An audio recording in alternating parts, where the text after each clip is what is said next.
Hello guys, welcome back to my channel easy learning with Himal. So guys, इस video में मैं आपके साथ कुछ शॉर्ट टिप्स शेयर करने वाला हूँ कि आप कैसे अच्छे मार्क्स स्कोर कर सकते हो लिटरेचर सेक्शन में और कैसे इस लिटरेचर सेक्शन के लिए अच्छे से प्रिपेयर कर सकते हो, क्योंकि अराउंड आपका 40 to 50% जो आपका पेपर है इंग्लिश का वो लिटरेचर सेक्शन से आता है। ठीक है, तो बहुत इंपॉर्टेंट है लिटरेचर के लिए अच्छे से प्रिपेयर करना। तो कुछ शॉर्ट टिप्स आपके साथ शेयर करूंगा जो आपको काफ़ी हेल्प करेंगी in scoring good marks in literature. Before that guys, I am telling you about a very interesting feature। Unacademy लेके आया है आस्क अ डाउट फीचर। ये टोटली फ्री फीचर है, हर एक स्टूडेंट इसको एक्सेस कर सकता है without paying any cost. 24/7 live feature है ये। मतलब अगर आप रात को भी पढ़ाई कर रहे हो और आपको कोई डाउट आ जाता है मैथ्स और साइंस में, तो अब आपकी पढ़ाई बीच में नहीं रुकेगी। आपको सिंपली आपका जो डाउट है वो अपलोड करना पड़ेगा और आपको गाइज मिल जाएगा video solution with in few minutes, और कभी कभी आपको विद इन फ्यू सेकेंड्स में भी वीडियो सोल्यूशन मिल सकता है। ठीक है, सो अब आपकी जो पढ़ाई है वो कंटिन्यू रहेगी। जब भी आपको कोई डाउट है तो आप ये वाला फीचर यूज कर सकते हो। मैंने हर ग्रेड का जो लिंक है वो डिस्क्रिप्शन बॉक्स में डाला हुआ है, तो आप जिस भी ग्रेड में हो लिंक को क्लिक करो, फीचर को यूज करो। Only you require one unlock code. Feature totally free है, सिर्फ आपको वहां पे एक अनलॉक कोड पुट करना पड़ेगा। So this is my unlock code HS19। ये पुट कर देना और आस्क डाउट को यूज करो। मैं आपको एक छोटा सा डेमो करके बता देता हूं कि कैसे आपको ये फीचर यूज करना है। सो गाइज देखिए, सबसे पहले हम अन अकेडमी लर्निंग ऐप खोलेंगे। तो अगर आपके पास अन अकेडमी लर्निंग ऐप नहीं है तो प्ले स्टोर से डाउनलोड कर लेना। तो मैं यहाँ पे ओपन कर रहा हूँ अन अकेडमी लर्निंग ऐप। अब आप टॉप लेफ्ट पे देखिए CBSE क्लास 9th लिखा है। तो इसी तरह से जब आप साइन अप करेंगे ऐप पर तो आपको अपना गोल सेलेक्ट करना है। उसके बाद देखिए आपको यहाँ पे जाना है आस्क अ डाउट। ओके, सो आप आस्क डाउट पे जाएंगे। अब सबसे नीचे देखिए यहाँ पे लिखा है सबमिट योर डाउट। मैंने ऑलरेडी पहले भी डाउट पूछा हुआ है। ठीक है, मैं दोबारा से डाउट पूछ रहा हूँ। तो सबमिट योर डाउट में मैं चूज़ करूँगा चूज़ फ्रॉम गैलरी, क्योंकि मैंने ऑलरेडी क्वेश्चन की जो फोटो है, ठीक है, अपनी गैलरी में रखी है। तो अब मैं गैलरी को सिलेक्ट करूँगा और ये वाला क्वेश्चन मैं यहाँ पे सिलेक्ट कर लूँगा। अगर आपकी पूरी असाइनमेंट होगी तो आप उसी को सिलेक्ट कर लेना और उस पर एक क्वेश्चन क्रॉप कर लेना। तो ये हमारा क्वेश्चन है जो मैंने क्रॉप कर लिया है। अब मैं यहाँ पे टिक करूँगा इसको। ठीक है, अब देखिए ये क्वेश्चन मेरा अपलोड हो रहा है। ओके, सो अब मुझे यहाँ पे सब्जेक्ट चूज़ करना है। तो ये मैंने चूज़ कर लिया साइंस, कि ये जो मेरा सब्जेक्ट है साइंस है।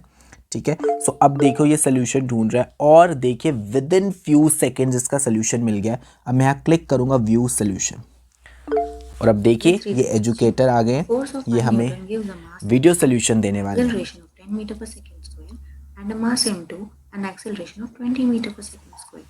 What acceleration would it give if both the masses were tied together? Okay, so the question says a force of 5 Newton. तो ये देखिए गाइस, F is common. मैं थोड़ा इसको फॉरवर्ड करके आपको दिखा रहा हूँ। Equal to F by A. The masses, one is 1 by 2 and the other one is 1 by 4. So m1.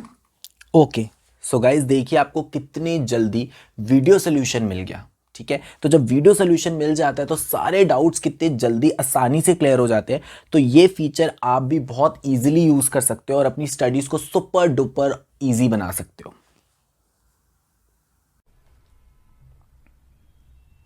So guys, tip number 1 is chapter in detail.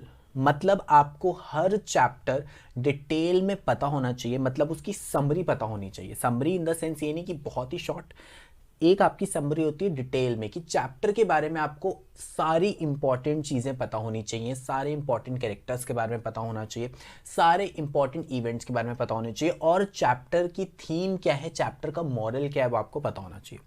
तो जब भी लिटरेचर के लिए प्रिपेयर करते हो पहले देख लो आपको हर चैप्टर की नॉलेज है। कोई ऐसा चैप्टर तो नहीं है जिसके कैरेक्टर के बारे में आपको नहीं पता या आपको स्टोरी नहीं पता।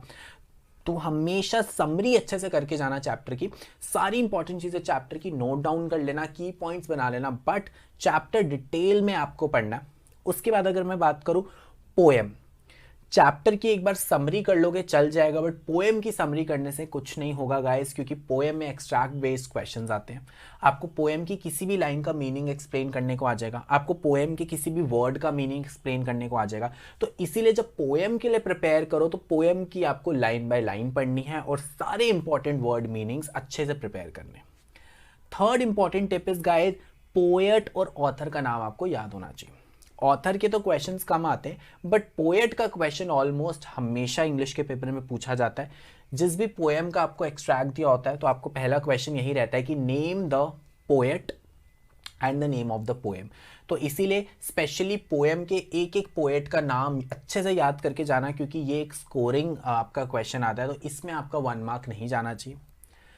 नेक्स्ट है poetic devices, very very important guys. Poetic device हम जनरली नहीं पढ़ते हैं, हम लिटरेचर पढ़ के चले जाते हैं और पोएटिक डिवाइस को हम अवॉइड कर देते हैं, बट फिर हमारे 2 to 3 मार्क्स चले जाते हैं एग्जाम में। तो इसीलिए पोएटिक डिवाइसेस को ज़रूर करना, और जो जो पोएटिक डिवाइसेस आपकी पोएम्स में यूज़ हो रही हैं वो तो खास कर करके जाना, क्योंकि आपको पोएम्स के बेसिस पे ही पोएटिक डिवाइसेस के क्वेश्चन आएंगे।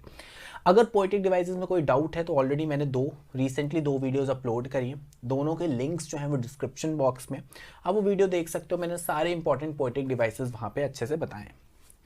Next important tip is guys, answer past tense में लिखना, क्योंकि जब आप चैप्टर का आंसर लिख रहे हो वो स्टोरी ऑलरेडी हो चुकी है, तो इसलिए याद रखना कि आंसर पास्ट टेंस में लिखना। हाँ, अगर आपको अपना ओपिनियन एक्सप्रेस करना है तो वहाँ पे आप कहीं प्रेजेंट टेंस यूज़ कर सकते हो या फ्यूचर टेंस यूज़ कर सकते हो, but that is exceptional case. वैसे आपके जो लिटरेचर के सारे आंसर्स हैं वो पास्ट टेंस में होने चाहिए। Next is word limit, very important. Word limit का ध्यान रखना, एक्स्ट्रा लिखने की भी जरूरत नहीं और बहुत कम लिखने की भी जरूरत नहीं है। शॉर्ट आंसर टाइप क्वेश्चंस हैं तो 30 to 40 वर्ड्स में आप अपना क्वेश्चन करो, वो आपको मेंशन भी होगी वर्ड लिमिट। या अगर आपको लॉन्ग आंसर टाइप क्वेश्चन है तो आपको 120 वर्ड्स के अराउंड आपको लिखना पड़ता है। तो ये नहीं है कि अगर आपको कोई चैप्टर आता है अच्छे से तो आपको क्वेश्चन में जो पूछा है आप उसके एक्स्ट्रा भी लिख दो, पूरे चैप्टर की स्टोरी लिख दो, उससे कुछ नहीं होने वाला है गाइस। आपको क्वालिटी के मार्क्स मिलेंगे, क्वांटिटी के नहीं मिलेंगे। तो फालतू में चीज़ें एक्स्ट्रा मत लिखो, जो क्वेश्चन में पूछा है वही लिखना है, ठीक है। इवन तो अगर आपको चैप्टर की बाकी चीजें भी पता है, बट जो क्वेश्चन से रिलेटेड नहीं है उसको जबरदस्ती ऐड नहीं करना है, जितना रेलेवेंट है उतना लिखना है और वर्ड लिमिट अपनी स्टिक रखनी है आपको। Next guys, important questions. अब प्रिपेयर कैसे करना है? अब देखो, हर चैप्टर में कुछ इंपॉर्टेंट क्वेश्चंस होते हैं, 2 से 3 ऐसे क्वेश्चंस होते हैं जो हर साल पूछे जाते हैं, जो इंपॉर्टेंट हैं, जो आपके टेक्स्ट बुक में दिए होते हैं। तो उन क्वेश्चंस को अलग से लिख के रख लो, और उन इंपॉर्टेंट क्वेश्चंस को जब चैप्टर की समरी पढ़ते हो, पोएम को लाइन बाय लाइन पढ़ते हो, तो वो जो क्वेश्चंस है वो साथ में ही अपना प्रिपेयर कर लो। नेक्स्ट, जो लोग बोर्ड एग्जाम्स देने वाले हैं उनके लिए तो बहुत इंपॉर्टेंट है प्रीवियस ईयर क्वेश्चंस। लिटरेचर में जरूर प्रीवियस ईयर क्वेश्चंस देखना। आप देखोगे हर चैप्टर से 2 से 3 क्वेश्चन ही इंपॉर्टेंट है, वही हर साल आते हैं, और कितनी बार ऐसे होता है सेम क्वेश्चन रिपीट हो रहा है, बस लैंग्वेज चेंज हो रही है, ठीक है। तो जब भी चैप्टर प्रिपेयर कर रहे हो तो पिछले 5-6 साल के पेपर उठा के देखना, और देखना बोर्ड में उस चैप्टर से रिलेटेड कौन कौन से क्वेश्चंस आए।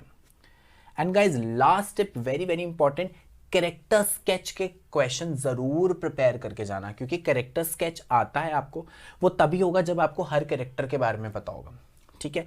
सो कैरेक्टर स्केच का क्वेश्चन आप करके जाओगे अच्छे से प्रिपेयर। तो कैरेक्टर स्केच कैसे लिखना है, पहले 2 से 3 वर्ड्स आपको उस कैरेक्टर के बारे में बताने हैं कि वो कैसा है। सपोज क्लेवर है, इंटेलिजेंट है, ह्यूमरस है, ऑप्टिमिस्टिक है, प्रैक्टिकल है, तो पहले आप ये 3 to 4 वर्ड्स में एक्सप्लेन कर दो कि ये जो कैरेक्टर है ऐसा है। उसके बाद जो आपने वर्ड्स यूज करे हैं उसकी सारी एक्सप्लेनेशन आप दोगे चैप्टर के इंसिडेंट के बेसिस पे, कि अगर आपने बोला ये वाला पर्टिकुलर कैरेक्टर इंटेलिजेंट है, क्यों इंटेलिजेंट है, चैप्टर से कोई इंसिडेंट वहां पे एक्सप्लेन कर दो कि ऐसा इंसिडेंट हुआ था जहां से हमें पता चलता है वो इंटेलिजेंट है। यहाँ आपका कैरेक्टर है, ठीक है, वो उसकी जो नैरो माइंडेड है थोड़ा, ठीक है, नैरो माइंडेड है, तो आप चैप्टर से कोई इंसिडेंट बता दो कि हाँ इस इंसिडेंट के बेसिस पे हम बोल रहे हैं कि हमारा जो कैरेक्टर है वो नैरो माइंडेड है। तो पहले कैरेक्टर स्केच के क्वेश्चन में वर्ड से डिस्क्राइब करना है कैरेक्टर को, और उसके बाद आपको क्या करना है, चैप्टर के रेफरेंस से, चैप्टर की हेल्प से उस कैरेक्टर को एक्सप्लेन करना है, ठीक है। तो आप चैप्टर के इंसिडेंट भी लिख सकते हो, ये नहीं कि सिर्फ उसी कैरेक्टर के बारे में लिखते रहो, उस कैरेक्टर से रिलेटेड जो चीज़ें हुई हैं वो आप कैरेक्टर स्केच में इंक्लूड कर सकते हो। So thank you guys. तो ये वाली टिप ज़रूर फॉलो करना, आपको हेल्प करेगी लिटरेचर सेक्शन में अच्छे मार्क्स स्कोर करने में। और अगर आपको मेरी वीडियो पसंद आई है तो गाइज इसको लाइक कर दो, कमेंट कर दो, शेयर कर दो, और अपने फ्रेंड्स के साथ शेयर कर दो इसको, चैनल को सब्सक्राइब कर दो और बेल आइकन भी प्रेस कर देना गाइज। तो थैंक यू गाइज, जल्दी से मिलते हैं एक न्यू वीडियो के साथ।